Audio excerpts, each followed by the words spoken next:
Imagine you're at a big Vietnamese family dinner. Your aunt will ask if you've gained weight, your cousin will ask why you're still single, your grandmother will give you unsolicited advice on your career path. They will ask about everything. But there's one question you will almost never hear. So, how much money do you make? It's the ultimate taboo. Yet somehow, by the time the fruit platter comes out for dessert, everyone in that room has a surprisingly accurate idea of your financial situation. So how can a topic be completely forbidden, yet common knowledge at the same time?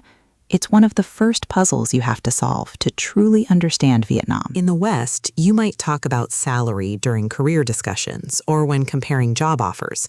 In Vietnam, that conversation just doesn't happen. To ask someone directly, "What's your salary?"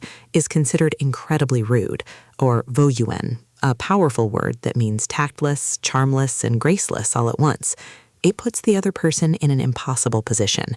But that doesn't mean the curiosity isn't there. Instead, it gets channeled into a subtle art of indirect questioning. You'll hear things like, "Oh, you work in marketing? Is your company busy these days?" Or, "I heard your industry had a good year. Was the Tet bonus generous?" They're mapping the territory, gathering clues without ever demanding the treasure. They're not asking for the number on your payslip. They're asking about the ecosystem around it. And it's this intricate dance of polite probing that forms the foundation of how everyone knows without ever really asking. To understand this, you have to look past the modern cities and go back to the village. For centuries, Vietnamese society was built around tight-knit agricultural communities. In a village where everyone knew everyone, privacy was a foreign concept. You couldn't hide a good harvest, and you couldn't hide a struggling one. People knew whose buffalo was the healthiest, who had enough rice to last the winter, and who had to borrow from their neighbors. This wasn't just gossip, it was a crucial social mechanism. It was about collective awareness. Knowing who was doing well meant you knew who could contribute to the village temple. Knowing who was struggling meant the community knew who needed support. This deep-rooted instinct for communal knowledge hasn't disappeared. It's just changed its vocabulary. The rice paddy is now an office job. The healthy buffalo is a new motorbike. The village has expanded, but the mindset remains. If you can't ask the question, you have to learn to read the signs. And in Vietnam, these signs are everywhere, acting as a public ledger of personal success. It's a language of material proxies. No one asks about your income, but they notice the phone you carry. Is it a 3-year-old Android or the latest iPhone Pro Max? They see the motorbike you drive. Is it a reliable old Wave or a brand new high-end Honda SH? These aren't just objects, they are declarations. Your vacation photos on Facebook are another chapter. A weekend trip to a local beach tells one story. A 2-week tour of Europe tells another entirely. Even the brand of milk powder a young couple buys for their baby can be a subtle signal of their household income. Each choice is a data point, voluntarily offered up to the community. People aren't hiding their success, they're just announcing it in a different language. Here is the thing that changes everything. In many Western cultures, salary is a private metric of individual success. But in Vietnam, it's not really about the money itself. It's about pay dien, a concept often translated as face, but which is more like a mixture of reputation, dignity, and social prestige. It's not just your face, but the face of your entire family.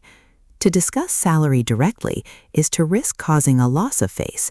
If you earn less, it could be embarrassing. If you earn more, you might seem arrogant, making others uncomfortable. It disrupts social harmony. The system of using proxies, the phone, the scooter, the vacation, is a genius solution. It allows individuals to signal their success and status, reassuring their family and community of their stability, without ever having to utter a single, potentially awkward number. It's a way to communicate standing while preserving everyone's dignity. It's not about hiding information, it's about gracefully managing it. Let me tell you a quick story about my friend's uncle, Anh Tuan. For over a decade, Tuan worked at a mid-level accounting job. He was quiet, humble, and never spoke about his work. His family knew he was stable, but that was it. Then, his daughter got a full scholarship to a top university in Singapore. It was a huge source of pride for the family.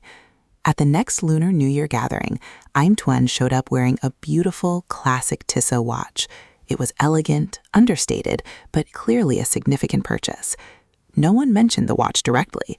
No one asked, "Oh, did you get a promotion?" Instead, his cousins and brothers just clapped him on the back, saying, "Your daughter is so smart. You must be so proud." They understood. The watch wasn't a boast about a higher salary. It was a nonverbal statement that said, "My hard work has borne fruit.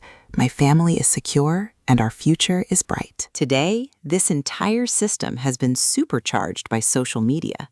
Facebook and Instagram have become the new village square where the proxies are broadcast for everyone to see.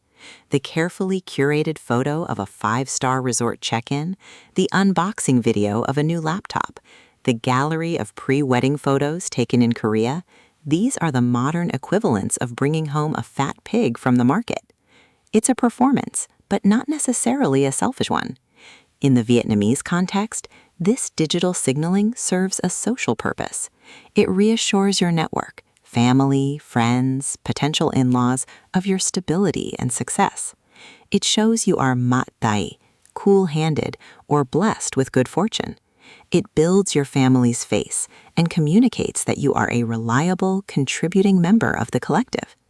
The stage is now global, but the play is as old as the village itself, demonstrating your worth to the community without ever having to speak of it. So in Vietnam, the silence around salary isn't about secrecy, it's about social harmony. It's a shared understanding that a person's value is more than a number, but that their stability is crucial to the well-being of the family. Knowing what someone earns isn't about financial comparison, it's about understanding their journey, their struggles, and their triumphs within the community. It's a language spoken not in digits, but in gestures of generosity, in the quality of a motorbike, and the quiet pride in a child's education. The real question being asked isn't how much do you make, but is your life full and is your family taken care of? If this story helped you see Vietnam a little differently, consider subscribing for more.